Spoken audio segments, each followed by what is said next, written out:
तीन जादुई फौजी। बॉर्डर के पास एक गांव था। गांव से 2 किलोमीटर दूर एक बहुत बड़ा घना जंगल था जहां पर बॉर्डर था। उस जंगल की रक्षा के लिए बॉर्डर पर 3 फौजियों को तैनात किया गया था। वो जंगल हजारों साल पुराना था।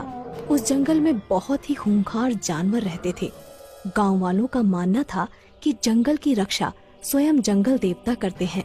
वो तीनों फौजी दिन रात ड्यूटी करके बॉर्डर और जंगल की रक्षा करते थे। जंगल बहुत घना था, इसलिए हमेशा आतंकवादियों का खतरा बना रहता था। 3 फौजियों को बॉर्डर पर अलग अलग जगह तैनात किया गया था। वो तीनों पिछले 10 सालों से यहाँ पर ड्यूटी कर रहे थे। तीनों फौजियों की देशभक्ति और जंगल की रक्षा देखकर वन देवता बहुत प्रसन्न हो जाते हैं और एक दिन वन देवता अपनी वन देवी से कहते हैं, देवी, ये तीनों फौजी पिछले 10 सालों से हमारे जंगल की रक्षा कर रहे हैं।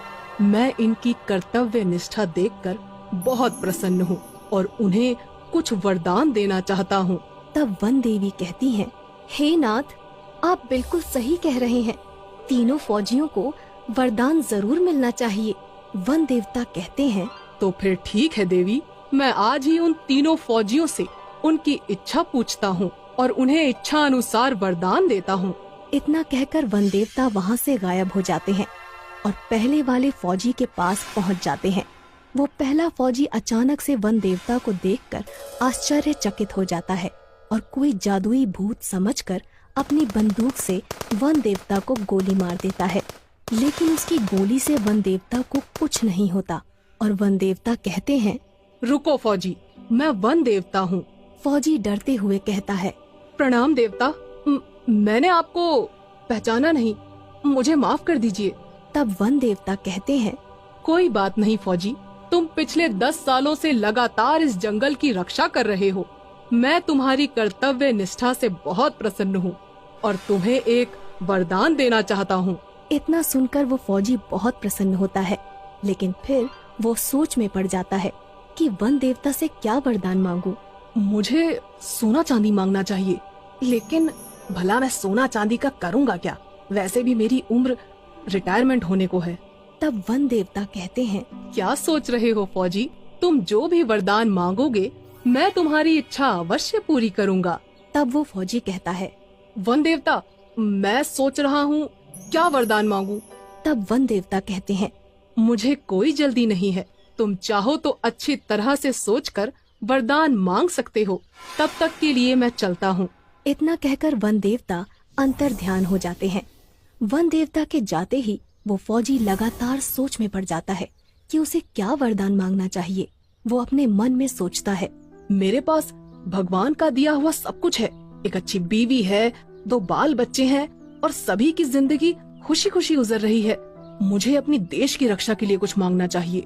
वो पहला फौजी काफी देर तक सोच विचार करने के बाद वन देवता को पुकारता है। वन देवता तुरंत वहाँ प्रकट हो जाते हैं। बोलो फौजी, तुम्हें क्या वरदान चाहिए? तब वो फौजी कहता है, वन देवता जी, मेरे पास सब कुछ है, लेकिन आप मुझे एक जादुई बंदूक प्रदान करें। उस बंदूक से मैं जो कुछ भी मांगू मेरी वो इच्छा पूरी हो जाए। इसके बाद वन देवता कहते हैं, जैसी तुम्हारी इच्छा, मैं तुम्हें एक जादुई बंदूक प्रदान करता हूँ। इस बंदूक की मदद से तुम कुछ भी कर सकते हो। इसके बाद वन देवता उस फौजी को एक जादुई बंदूक प्रदान करते हैं और वहाँ से गायब हो जाते हैं। वन देवता के जाते ही वो पहला फौजी कहता है, मुझे इस जादुई बंदूक का टेस्ट करना चाहिए। मुझे बहुत तेज भूख लगी है, मुझे शाही खाना चाहिए। और इतना कहते ही उस फौजी के सामने बहुत सारा शाही खाना प्रकट हो जाता है। वो फौजी खाना खाने लगता है। इसके बाद वन देवता दूसरे फौजी के पास पहुंचते हैं। दूसरा फौजी उस समय जंगल के पास मौजूद एक तालाब में नहा रहा था। वन देवता को देखते ही वो फौजी थोड़ा घबरा जाता है और कहता है, अरे तुम कौन हो? तब वन देवता कहते हैं, घबराओ मत फौजी, मैं वन देवता हूँ। तुम पिछले 10 सालों से मेरे जंगल की देखभाल कर रहे हो। मैं तुम्हारी कर्तव्य निष्ठा से बहुत प्रसन्न हुआ हूँ और तुम्हें एक वरदान देना चाहता हूँ। तब वो दूसरा फौजी पानी से बाहर आता है और वन देवता को प्रणाम करते हुए कहता है, प्रणाम वन देवता, मेरे पास एक अच्छी नौकरी है, घर परिवार है, धन संपत्ति भी है। लेकिन मैं बहुत बूढ़ा हो गया हूँ, इसलिए मेरे शरीर में अब वो ताकत नहीं रही। तब वन देवता कहते हैं, तुम हमसे क्या चाहते हो फौजी? साफ साफ बताओ। तब वो दूसरा फौजी कहता है, वन देवता, आप मुझे एक जादुई छड़ी प्रदान करें जिससे मेरी हर इच्छा पूरी हो। वन देवता अपने जादू से एक जादुई छड़ी उस फौजी को दे देते हैं और वहाँ से गायब हो जाते हैं। जादुई छड़ी पाकर दूसरा फौजी बहुत खुश होता है और जादुई छड़ी से कहता है, हे जादुई छड़ी, मुझे फिर से जवान कर दो। और इतना कहते ही वो जादुई छड़ी उस फौजी को फिर से जवान और ताकतवर बना देती है। अपने ताकतवर शरीर को देखकर वो फौजी सब कुछ भूल जाता है और अहंकार में आकर जादुई छड़ी से कहता है, जादुई छड़ी, मेरे चारों तरफ बहुत सारे आतंकवादियों को खड़ा कर दो ताकि मैं सबको मार सकूं। इतना कहते ही उस फौजी के चारों तरफ बहुत सारे आतंकवादी प्रकट हो जाते हैं। फौजी अपनी बंदूक से एक आतंकवादी को गोली मार देता है, लेकिन इससे पहले कि वो फौजी सारे आतंकवादियों को गोली मारता, सभी आतंकवादी मिलकर उस फौजी पर गोलियां चलाने लगते हैं और उस फौजी की मौत हो जाती है। इसके बाद वन देवता तीसरे फौजी के पास पहुंच जाते हैं।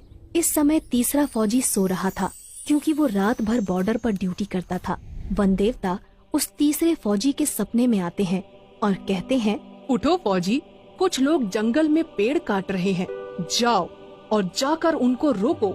इतना सुनते ही वो तीसरा फौजी अचानक नींद से जाग जाता है, लेकिन उसे अपने आसपास कोई नहीं दिखाई देता। वो कहता है, कहीं मेरा सपना सच तो नहीं था, मुझे जंगल में जाकर देखना चाहिए।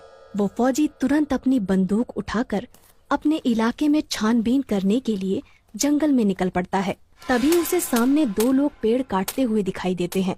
फौजी चिल्लाकर कहता है, कौन हो तुम लोग और इस जंगल में आने की हिम्मत कैसे हुई?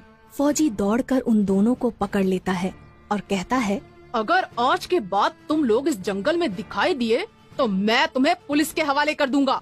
इसके बाद वो दोनों आदमी वहाँ से भाग जाते हैं। तभी अचानक वन देवता वहाँ प्रकट हो जाते हैं। वाह फौजी वाह, तुम्हारी वजह से ये जंगल सुरक्षित है। मैं वन देवता हूँ और तुम्हारी कर्तव्य निष्ठा देखकर मैं तुम्हें एक वरदान देना चाहता हूँ। मांगो फौजी, तुम क्या मांगना चाहते हो? तीसरा फौजी थोड़ा सोच विचार करके वन देवता से कहता है, वन देवता, मैं जब भी अपनी वर्दी पहनकर बॉर्डर पे जाऊं तो मुझे कोई देख ना पाए। मैं अपनी वर्दी पहनकर गायब हो जाऊं। तब वन देवता कहते हैं, एक बार और सोच लो वत्स, तुम चाहो तो कुछ और भी मांग सकते हो। वो तीसरा फौजी थोड़ा अड़ियल था। वो वन देवता से यही वरदान देने को कहता है। वन देवता उसे वरदान देकर वहाँ से चले जाते हैं। अब वो फौजी जैसे ही अपनी वर्दी पहनता था, वो किसी को दिखाई नहीं देता था। तभी जंगल में वहाँ आतंकवादी आ जाते हैं, जो दूसरे फौजी ने जादुई छड़ी की मदद से प्रकट किए थे, और फौजी उन्हें देख लेता है। पर वो फौजी किसी को दिखाई नहीं देता क्योंकि उसने अपनी वर्दी पहन रखी थी। फौजी अपनी बंदूक उठाता है और एक एक करके सारे आतंकवादियों को मार देता है। गरीब लड़का और सोने की राखी की बारिश। हीरापुर नाम का एक बहुत पुराना गांव था। उस गांव के चारों तरफ बहुत सारे जंगल और पहाड़ थे। गांव के सारे चरवाहे जंगल और पहाड़ों पर अपनी अपनी बकरियां और जानवर लेकर जाते थे। उसी गांव में घनश्याम नाम का एक लड़का भी रहता था। घनश्याम बहुत ही गरीब था। घनश्याम के पिताजी एक गरीब किसान थे। उनके पास केवल 3 बीघा जमीन थी। उसी से वो परिवार का खर्चा चलाते थे। घनश्याम की एक बहन भी थी जिसका नाम शीला था। घनश्याम ने अपने घर में 2 बकरियों को पाल रखा था। वो दोनों बकरियों को लेकर रोज पहाड़ पर जाता था। दोनों बकरियां दिन भर पहाड़ों पर घास और हरी हरी पत्तियां खाती थीं और घनश्याम पेड़ की छांव में बैठकर सोता रहता था। एक दिन घनश्याम पहाड़ के ऊपर बकरियां चरा रहा था। तभी अचानक जोर की बारिश होने लगती है। पहाड़ के ऊपर एक बहुत पुराना माता का मंदिर था जो खंडर हो चुका था। घनश्याम अपनी दोनों बकरियों को लेकर मंदिर में छुप जाता है और बारिश के रुकने का इंतजार करने लगता है। पर शाम हो जाती है लेकिन बारिश बंद नहीं होती। घनश्याम कहता है, हे भगवान, बारिश तो रुकने का नाम ही नहीं ले रही है। अब मैं क्या करूं? अगर पानी में भीग गया तो बीमार पड़ जाऊंगा और मेरे पास तो दूसरे कपड़े भी नहीं हैं। घनश्याम बहुत गरीब लड़का था। उसके पास केवल एक जोड़ी कपड़े थे। उसी से वो अपना काम चलाता था और इस तरह बारिश बंद होने का इंतजार करते करते रात हो जाती है। खंडर हो चुके मंदिर के अंदर बहुत सारी लताएं लगी हुई थीं। घनश्याम पेड़ की लताएं तोड़कर अपनी दोनों बकरियों को मंदिर के अंदर बांध देता है और वहीं नीचे जमीन पर लेट जाता है। थोड़ी देर बाद घनश्याम को नींद आ जाती है और वो सो जाता है। रात में घनश्याम एक सपना देखता है। बारिश का महीना शुरू हो चुका था। एक दिन घनश्याम के पिताजी घर में घनश्याम से कहते हैं, बेटा घनश्याम, बारिश शुरू हो चुकी है और अभी तक खेतों में बुआई नहीं हुई है। घर में कुछ पुराने बीज रखे हैं, तो मेरे साथ खेत पर चलो, हम दोनों मिलकर बुआई कर देंगे। लेकिन पिताजी, दोनों बकरियां सुबह से भूखी हैं और उन्हें लेकर जंगल में भी तो जाना है। तब घनश्याम के पिताजी कहते हैं, आज बकरियां चराने शीला चली जाएगी, तुम मेरे साथ खेत पर चलो। घनश्याम अपने पिताजी की बात मान लेता है और इसके बाद दोनों बाप बेटे बीज लेकर खेत की तरफ चल पड़ते हैं। रास्ते में चलते हुए घनश्याम के पिताजी घनश्याम से कहते हैं, बेटा, कुछ दिनों बाद रक्षाबंधन का त्योहार आने वाला है। हर बार की तरह इस बार भी रक्षाबंधन का त्योहार ऐसे ही निकल जाएगा। तब घनश्याम कहता है, तो क्या हुआ पिताजी, हमारे पास पैसे नहीं हैं, लेकिन हम खुश तो हैं। इस तरह बात करते करते दोनों बाप बेटे अपने खेत पर पहुंच जाते हैं। दोनों दिन भर मेहनत करके खेत की बुआई करते हैं और शाम को वापस अपने घर लौट आते हैं।